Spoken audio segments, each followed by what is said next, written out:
राधे राधे मित्रों, मैं मीनाक्षी आपका स्वागत करती हूँ आपके अपने YouTube चैनल अपने ग्रह अपने उपाय में। दोस्तों, आप सभी को आज की वीडियो में मैं आपकी दोस्त बताऊंगी पीपल देवता की कहानी, जो ज्येष्ठ मास में जरूर सुननी चाहिए।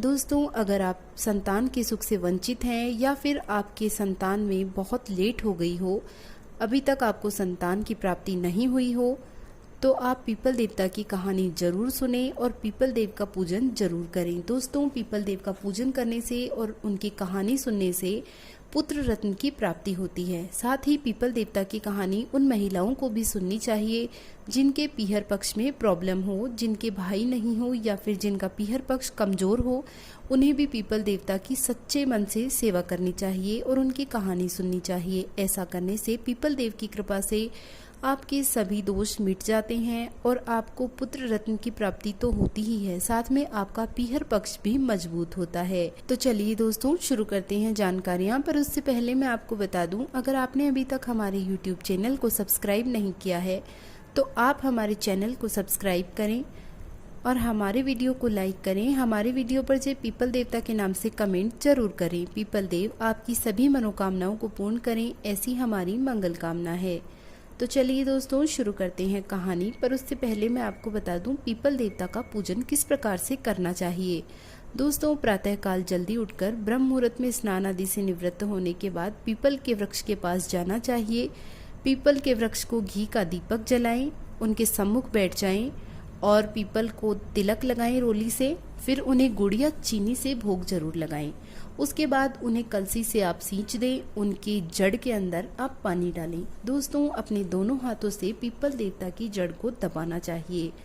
उसके पश्चात पीपल देव की कहानी सुननी चाहिए। तो चलिए हम शुरू करते हैं पीपल देवता की कहानी। दोस्तों, आपसे मेरी एक विनती है, अगर आप मेरे वीडियो को सुन रहे हैं तो पीपल देवता की कहानी को बीच में ना रोकें।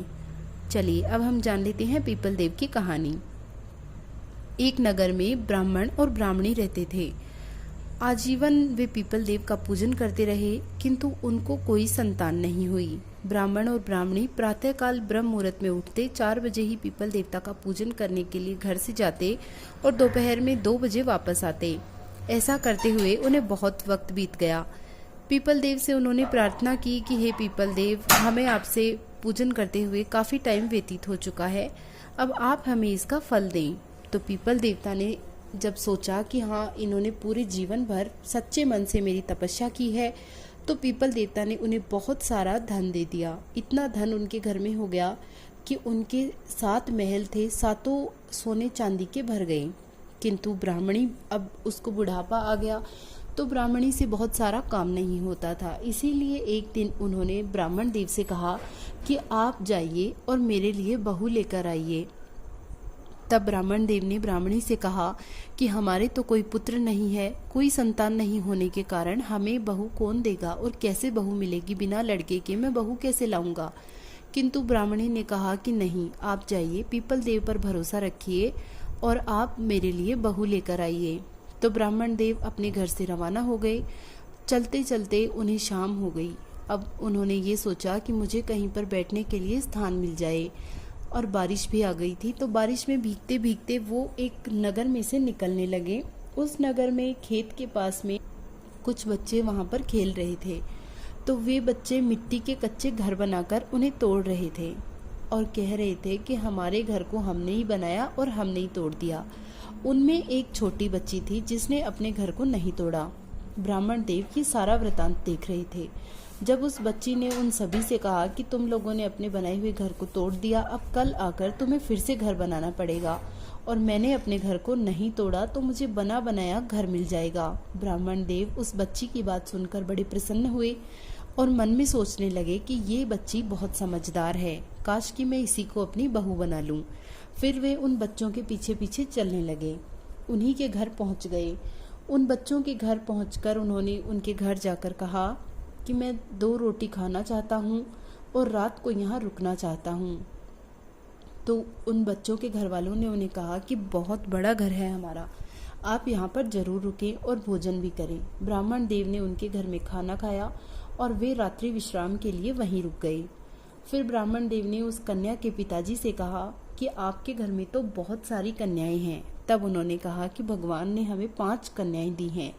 तब ब्राह्मण देव उनसे कहने लगे कि आप एक कन्या हमें भी दे दें।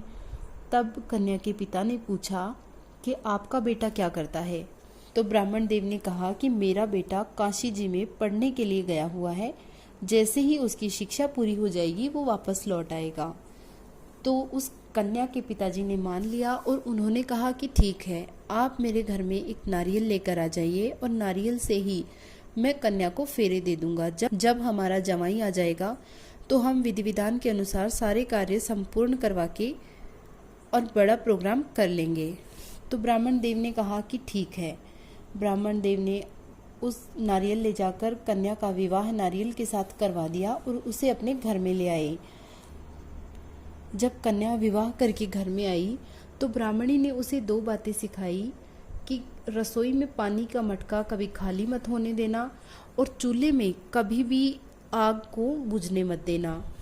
बहुत दिन बीत गए, वर्षों बीत गए, ऐसा ही हुआ। लेकिन एक दिन उनके घर में चूल्हे में जो आग जल रही थी वो अचानक से बुझ गई। तो बहू ने सोचा कि सास पीपल देव का पूजन करके आए, उससे पहले मैं पड़ोस में से आग ले आती हूँ, नहीं तो आकर डांटेंगी। तो वो अपने पड़ोसन के पास गई और जाकर उसने कहा कि मुझे जल्दी से आप थोड़ी सी आग दे दीजिए, नहीं तो मेरी सास आ जाएगी और वो मुझे डांटेगी। तो पड़ोसन उस पर ताना मारती हुई बोली कि तुम बिना पति की होकर अपनी सास से इतना डरती हो, इतना तो हम ही नहीं डरते हैं। तब बहू ने पड़ोसन से कहा कि आपने मुझे बिना पति की कैसे कहा? मेरे पति तो काशी जी में शिक्षा ग्रहण करने के लिए गए हुए हैं। तब उसकी पड़ोसन ने कहा कि तुम किस पति की बात कर रही हो? इनके तो कभी कोई संतान ही नहीं हुई, बिना संतान के तुम्हारा पति कहाँ से आएगा? तब उसकी बहू ने कहा कि आपने मुझे ये बात कही है तो मैं ये बात अपनी सास से ज़रूर पूछूंगी, लेकिन मैं उनसे पूछूं कैसे? तब उस पड़ोसन ने कहा कि तुम एक काम करना, आज तुम खाना बनाओ तो सब्जी में नमक और मिर्च मत डालना।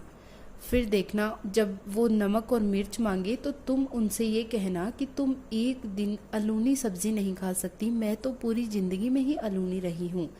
अपने बेटे को बुलाओ, तभी तुम्हें नमक और मिर्च से बनी हुई सब्जी मिलेगी। जैसे ही ब्राह्मण ब्राह्मणी शाम को घर आए तो बहू ने उन्हें शाम को खाना परोसा। जैसे ही ब्राह्मण ने एक कोर खाई तो उसने ब्राह्मणी से कहा कि बहू के कान लग गए, शायद बहू को किसी ने भड़काया है। तब ब्राह्मणी बोली कि आज सब्जी में नमक मिर्च नहीं है। तब ब्राह्मण देवता समझदार थे, उन्होंने ब्राह्मणी को समझाया कि चुपचाप जो भी मिल रहा है उसे खा लो। लेकिन स्त्री स्वभाव के कारण ब्राह्मणी से रुका न गया और उसने अपनी बहू से कहा कि थोड़ा सा नमक देना।